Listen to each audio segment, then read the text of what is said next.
ఆర్నీ Johnson's పేరు గల అబ్బాయి పొసెస్ అవ్వబెడతాడు. పొసెస్ అవ్వడం వలన తనకు తెలియకుండానే తన ఫ్రెండ్ని డీమన్ అనుకుని మర్డర్ చేస్తాడు. Devil made me do it. Court demon related విషయాలను నమ్మద్దు కాబట్టి తనపై కేసు కూడా అవుతుంది. ఫైనల్లీ ఎట్ లారెన్ వారెన్ ఏ విధంగా ఈ డీమన్ కేసును ఇన్వెస్టిగేట్ చేస్తారో మనం ఈ మూవీలో చూద్దాం. Be safe and take care. Starting మూవీలో మనం 8 ఇయర్స్ అబ్బాయిని చూస్తాం. తన పేరు డేవిడ్. డేవిడ్ చాలా భయపడిపోయి ఉంటాడు. డేవిడ్ వాళ్ళ ఫాదర్ ఇంటికి డెమనాలజిస్ట్ని పిలిపిస్తారు. ఇక్కడ మనం చూస్తాము ఆ డెమనాలజిస్ట్ ఎవరో కాదు, ఎడ్ అండ్ లారెన్ వారినే ఉంటారు. డేవిడ్ వాళ్ళ సిస్టర్ పేరు డెబీ. డెబీ ఫ్రెండ్ పేరు ఆర్నీ జాన్సన్స్. ఆర్నీ జాన్సన్స్ మన డేవిడ్ చాలా క్లోజ్గా ఉంటాడు. డేవిడ్ని పడుకోబెట్టడానికి ఆర్నీ జాన్సన్స్ తన బెడ్రూమ్కి తీసుకెళ్తాడు. తనపై బెడ్పై పడుకోబెట్టి తిరిగి వస్తూ విండో నుంచి బయటికి చూస్తాడు. చర్చ్ నుండి ఫాదర్ ఇంటికి రావడం తను గమనిస్తాడు. డేవిడ్కి నైట్ మేల్కొస్తుంది. ఎవరో తన రూమ్ యొక్క డోర్ను ఓపెన్ చేయడానికి ట్రై చేస్తున్నారు అన్నట్టు. తను భయపడి బాత్రూమ్కి వెళ్ళి దాక్కుంటాడు. అక్కడికి ఫీల్ చేస్తాడు ఏంటంటే ఎవరు తనను చూస్తున్నారు అన్నట్టు. అంతలోనే స్కేరీ హ్యాండ్స్, బ్లడ్, బాత్రూమ్ మొత్తం బ్లడ్ కనిపించగానే తను భయపడి అరుస్తాడు. తన అరుపులకి ఫ్యామిలీ మెంబర్స్ అందరు పరిగెత్తుకుంటూ వస్తారు. ఎడ్ వారెన్ కూడా వస్తారు. తను అప్పుడు చాలా కోపంలో ఉంటాడు. తన ఫాదర్ కాల్పై స్టాబ్ కూడా చేస్తాడు. ఎడ్ వారెన్ డేవిడ్ని గట్టిగా పెట్టుకొని హాల్లోకి తీసుకొస్తూ ఉంటారు. అప్పుడు తీసుకొస్తున్నప్పుడు తను గోడలపై తన వేళ్లతో స్క్రాచ్ చేస్తూ ఉంటాడు. అవి చాలా భయంకరంగా ఉంటాయి. ఎందుకంటే తను పొసెస్ అవ్వబడ్డాయా అన్నట్టుగా అర్థం చేసుకోవాలి. తనను ఒక డైనింగ్ టేబుల్పై పడుకోబెడతారు. డేవిడ్ అవుట్ ఆఫ్ కంట్రోల్ అయిపోతాడు. ఫాదర్ డేవిడ్పై హోలీ వాటర్ చల్లుతారు. ఇక్కడ లారెన్కు కల్ట్ విజన్ వస్తూ ఉంటాయి. డేవిడ్ ఇంకా కోపంతో ఇంట్లోని వస్తువులను డిస్ట్రాయ్ చేస్తూ ఉంటాడు. తను చూస్తుంటే ఏదో ఈవిల్ ఫోర్స్ తనతో ఇలా చేయిస్తుంది అని అర్థమవుతుంది. డేవిడ్ను కంట్రోల్ చేయడం చాలా కష్టమవుతూ ఉంటుంది. తను మిస్టీరియస్ పద్ధతిలో తన బాడీని ఫోల్డ్ చేస్తూ ఉంటాడు. డేవిడ్ సడన్గా ఎడ్ వారెన్పై అటాక్ చేస్తాడు భయంకరంగా. తద్వారా ఎడ్కు హార్ట్ అటాక్ వస్తుంది. డేవిడ్ కండిషన్ చూసి అన్నీ జాన్సన్ డేవిడ్ కళ్ళలో కళ్ళు పెట్టి ఆ ఈవిల్ ఫేస్కు ఛాలెంజ్ చేస్తాడు. ఏమిటంటే, నువ్వు ఎవరివైనా సరే నిన్ను నేను ఇన్వైట్ చేస్తున్నాను, ఆ ఇన్నోసెంట్ అబ్బాయిని వదిలి నన్ను ఎదురించు అంటాడు. వెంటనే డేవిడ్ నార్మల్ అయిపోతాడు. ఆ ఈవిల్ ఫోర్స్ వల్ల అన్నీ జాన్సన్స్ పొసెస్ అవుతాడు. ఇక్కడ ఎడ్ వారెన్ ఒక్కరే devil transport itself David body to అన్ని బాడీని చూస్తారు. ఎడ్కు హార్ట్ అటాక్ రావడం వలన హాస్పిటలైజ్ అవుతారు. అందరూ తన కోసం ప్రేయర్ చేస్తుంటారు. నెక్స్ట్ మనం అన్నీ జాన్సన్ని చూస్తాం. తను నార్మల్గానే ఉంటాడు. ఇంకా తన ఫ్రెండ్స్తో కలిసి పనిచేస్తూ కూడా ఉంటాడు. ఆ తర్వాత తను ఇంట్లోకి వచ్చి గోడపై గమనిస్తాడు ఒక హోల్ ఉండడం. ఆ హోల్లోకి చూస్తాడు. అక్కడ ఒక గోస్ట్ కనపడుతుంది. అది తనపై అటాక్ చేయడానికి ట్రై చేస్తుంది. అన్నీ జాన్సన్ తనను రక్షించుకుంటాడు. రియల్గా చెప్పాలంటే ఆ స్పిరిట్ డేవిడ్ బాడీని వదిలి తన బాడీలో వచ్చేసింది. అది తన బాడీను డిస్ట్రాయ్ చేయాలని, యాన్నీ జాన్సన్ను తన కంట్రోల్లో చేసుకోవాలని చూస్తుంది. యాన్నీ జాన్సన్ చైన్సా తీసుకొని కొమ్మను కట్ చేయడానికి చెట్టు ఎక్కుతాడు. కానీ చైన్సా స్టార్ట్ కాదు. తను నోటీస్ చేస్తాడు ఏమిటంటే విండో నుంచి తనను ఒక ఈవిల్ చూస్తుంది అని. సడన్గా చైన్సా స్టార్ట్ అవుతూనే తననే నరకడానికి అన్నట్టు పైకి వస్తుంది. తన చేతి నుండి చైన్సా జారి కింద పడిపోతుంది. తను భయపడి అక్కడి నుంచి వెళ్ళడానికి వెళ్తూ ఉంటాడు. కానీ డెబీ మరియు తన ఫ్రెండ్ తనని ఆపుతారు. ఫాదర్ ఎడ్ వారెన్ను కలవడానికి హాస్పిటల్ వస్తారు. అక్కడ లారెన్ ఫాదర్తో తన ఎడ్ యొక్క ఫ్రెండ్షిప్ గురించి చెప్తుంది. కాసేపు తర్వాత ఎడ్ వారెన్కు స్ప్రో వస్తుంది. స్ప్రో రాగానే లారెన్ అంటుంది డేవిడ్ బాగానే ఉన్నాడు అని. అప్పుడు ఎడ్ వారెన్ చెప్తారు ఆ డేవిడ్ను వదిలి అన్ని జాన్సన్ అటాక్ చేసింది అని. డేవిడ్ ఫ్యామిలీకు తొందరగా ఇన్ఫామ్ చేయమని అంటారు. ఇంకా ఆ డేవిడ్ చాలా పవర్ఫుల్ అని, దాని నుండి జాగ్రత్తగా ఉండమని కూడా అంటారు. లోరెన్ డేబీకు ఫోన్ చేస్తుంది కానీ తను రిసీవ్ చేయట్లేదు. ఎందుకంటే లౌడ్ మ్యూజిక్ పెట్టి ఎంజాయ్ చేస్తూ ఉంటుంది. ఆ సమయంలో యాన్నీ జాన్సన్ స్నేఫ్తో ఏదో పని చేస్తుంటాడు. ఆల్రెడీ తన బిహేవియర్ మారడం వలన తాను కంట్రోల్ చేస్తూ ఉంటాడు. కానీ తను కంట్రోల్ చేయలేకపోతుంటాడు.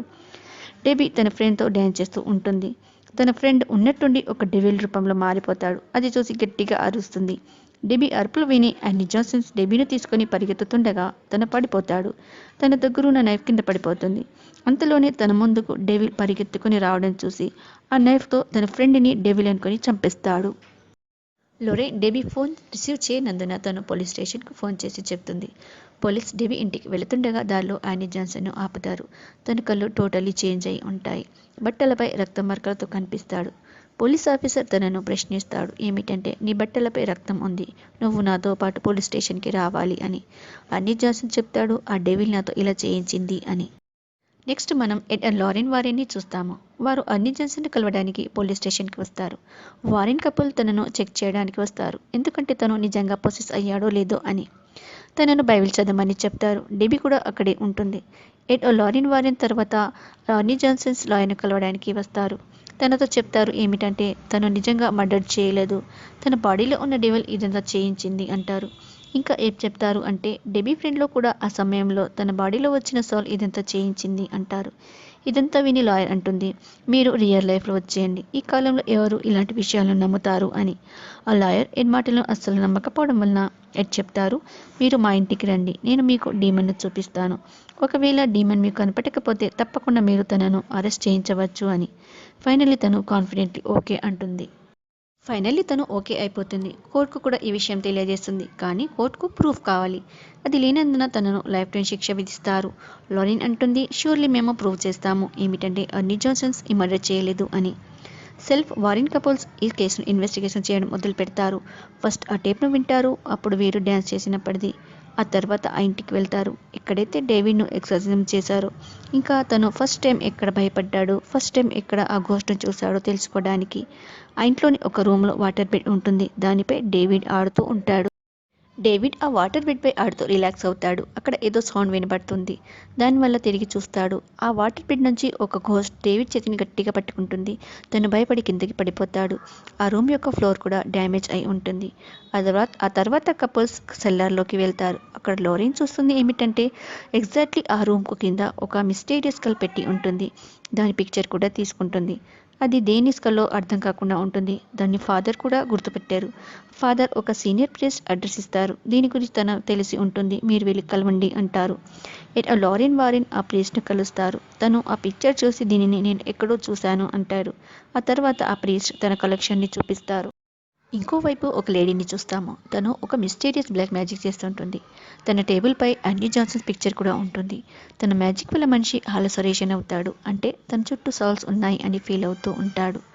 ఒక డిటెక్టివ్ లారెన్ వారెన్ను కలుస్తాడు. తను అంటాడు, నేను ఆ స్కూల్ను చూశాను ఒక డీమన్ కేసులో. లారెన్ తనతో మర్డర్ జరిగిన నైఫ్ను కూడా తీసుకువస్తుంది ప్రూఫ్ కోసం. డిటెక్టివ్ అంటాడు, నేను ఇద్దరు అమ్మాయిల మర్డర్ గురించి మాట్లాడుతున్నాను, కానీ మాకు ఒక డెడ్ బాడీ మాత్రమే దొరికింది. వీరందరూ కలిసి ఆ అమ్మాయిలు మర్డర్ జరిగిన స్థలానికి వెళ్తారు. అక్కడ లారెన్ ఒక విజన్ ద్వారా అక్కడ మర్డర్ ఎలా జరిగింది, ఆ తర్వాత ఏం జరిగింది, వేరే అమ్మాయి ఏమైంది తెలుసుకుంటుంది. ఆ విజన్లో తను పరిగెత్తుకుంటూ పడిపోతుండగా అంటే డేవిడ్ లారెన్ కాళ్ళను పట్టి లాగేస్తుంది పైనుంచి. ఎడ్ వారెన్ తనను రక్షించుకుంటారు. లారెన్ డిటెక్టివ్తో చెప్తుంది, ఆ అమ్మాయి డెడ్ బాడీ ఈ రివర్లో ఉంది. డిటెక్టివ్ అంటాడు, ఈ కేసు అయితే సాల్వ్ అయిపోయింది. ఎడ్ అండ్ లారెన్ వారెన్ ఆ డెడ్ బాడీని చెక్ చేయడానికి వెళ్తారు, అసలు ఏం జరిగింది అని. లారెన్ ఆ డెడ్ బాడీ చేపట్టుకొని విజన్ చూస్తుంది. ఆ విజన్లో తనకు అక్కడ ఒక కేవ్ కనపడుతుంది. దానిలోకి వెళ్తుంది. ఆ కేవ్ చాలా భయంకరంగా ఉంటుంది. ఇక్కడ ఏదో బ్లాక్ మ్యాజిక్ చేసినట్టుగా ఉంటుంది. ఇంకా లోనికి వెళ్ళాక ఒక లేడీని చూస్తుంది. ఆ లేడీ బ్లాక్ మ్యాజిక్ చేస్తుండగా తన ఫేస్ కూడా చూస్తుంది. తన ఫేస్ చాలా మిస్టీరియస్గా ఉంటుంది. తనను అడుగుతుంది, ఏం చేస్తున్నావు నీవు అని. తను జవాబు ఇచ్చేలోపే రియల్లో ఒక డెడ్ బాడీ లారెన్పై అటాక్ చేయడానికి వస్తూ ఉంటుంది. అది చూసి ఎడ్ వారెన్ తనను రక్షించుకుంటాడు. ఇంటికి వెళ్ళాక ఎడ్ వారెన్కు ఒక బుక్ ఇస్తాడు, తన అసిస్టెంట్ థామస్ దొరికిందని. ఎడ్ వారెన్ ఆ బుక్ను ఓపెన్ చేస్తే అందులో మొత్తం బ్లాక్ మ్యాజిక్ డీటెయిల్స్ ఉంటాయి. ఎడ్ దానిని చదవడం మొదలు పెడతారు. చదువుతుండగా తనకు విజన్ వస్తుంది. ఆ విజన్లో భయంకరంగా ఉంటుంది. ఇంకా అందులో ఆ డెడ్ బాడీని కూడా చూస్తారు. లారెన్ను హాస్పిటల్లో చంపడానికి వస్తే తను రక్షించింది. ఆ విజన్లో లారెన్ను డిమన్ అనుకొని చంపబోతుండగా థామస్ వచ్చి రక్షించుకుంటాడు. లారెన్ సీనియర్ ప్రీస్ట్ దగ్గరికి వెళ్ళి మళ్ళీ కలుస్తుంది. ఆ ప్రీస్ట్ ఒక బుక్పై ఉన్న పిక్చర్ను చూపిస్తారు. ఎవరిది అని అడుగుతుంది. నా డాటర్ది అని అంటారు. ముందు ఎందుకు చూపించలేదు అంటుంది. తన జవాబుగా తను ఒక విచ్ అని అంటాడు. ప్రీస్ట్ లారెన్ను ఒక కేవ్లోకి తీసుకెళ్తాడు. ఆల్రెడీ తన విజన్లో చూసిన కేవ్ అయి ఉంటుంది. తన విజన్లో చూసిన బ్లాక్ మ్యాజిక్ చేసిన ఆ లేడీ కూడా ఉంటుంది. తను ఆ ప్రీస్ట్ డాటర్ అన్నట్టు. ఆ లేడీ తన ఫాదర్పై అటాక్ చేసి చంపేస్తుంది. లారెన్ ఆ టేబుల్పై అర్నీ జాన్సన్స్ పిక్చర్ కూడా చూస్తుంది. తను ఆ టేబుల్ను పడివేయడానికి ట్రై చేస్తుంది, కానీ పడివేయలేకపోతుంది. అప్పుడే ఆ లేడీ అక్కడికి వచ్చేస్తుంది. లారెన్ను అటాక్ కూడా చేస్తుంది. ఇటు లారెన్ను వెతుక్కుంటూ అక్కడికి చేరుకుంటారు ఎడ్ వారెన్. ఆ లేడీ ఎడ్ను తన కంట్రోల్లో చేసుకుంటుంది. ఎడ్కు ఆర్డర్ ఇస్తుంది ఏంటంటే లారెన్ను చంపడానికి, ఎందుకంటే లారెన్ వలన తనకు డిస్టర్బెన్స్ అవుతుంటుంది. అటువైపు అర్నీ జాన్సన్స్ విచిత్రంగా ప్రవర్తిస్తూ ఉంటాడు. ఎడ్ లారీన్ను చంపడానికి ట్రై చేస్తూ ఉంటారు. ఆ తర్వాత తన పాత జ్ఞాపకాలతో తిరిగి తనకు తాను కంట్రోల్ చేసుకొని మ్యాజిక్ టేబుల్ను తను విరగొడతారు. ఆ తర్వాత ఎడ్ నార్మల్ అయిపోతారు. హాస్పిటల్లో యానీ జాన్సన్ను ఒక ప్రీస్ట్ ఎక్సార్సిజం చేస్తూ ఉంటాడు. హాస్పిటల్లో యానీ జాన్సన్ విచిత్రంగా ప్రవర్తిస్తూ ఉంటాడు. తన పవర్స్ వలన అక్కడున్న గ్లాసెస్ విరగొడతాడు.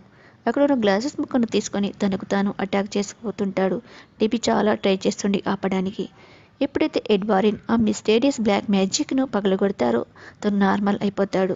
ఎడ్ కూడా నార్మల్ అయిపోతారు. అప్పుడే ఆ లేడీ వచ్చి చూస్తుంది. ఎడ్ ఆ మ్యాజిక్ టేబుల్ను విరగొట్టడం. సడన్గా తను చాలా వీక్ అయిపోతుంది. ఎందుకంటే తన పవర్స్ మొత్తం ఆ బ్లాక్ మ్యాజిక్ టేబుల్పై ఉండేటివి. తను పవర్లెస్ అయిపోతుంది. ఆ లారెన్ వారిని చూస్తుండగానే ఒక డెవిల్ వచ్చి తనను మిస్టీరియస్గా చంపేస్తుంది. నెక్స్ట్ కోర్ట్ యానీ జాన్సన్ను ఫైర్ శిక్ష విధిస్తుంది. ఎందుకంటే కోర్టు సౌల్ మరియు డీమన్ విషయాలను నమ్మదు. దానికి ప్రూఫ్ కావాలి కదా. డెబీ యానీ జాన్సన్ను కలవటానికి జైలుకు వెళ్తూ ఉంటుంది. తను అందరి ముందు యానీ జాన్సన్ను ప్రామిస్ చేస్తుంది. ఏమిటంటే మనమిద్దరం మ్యారేజ్ చేసుకుందాము అని. ఆ లేడీ చనిపోవడం వల్ల మొత్తం నార్మల్ అయిపోతుంది. That's all. Comment please.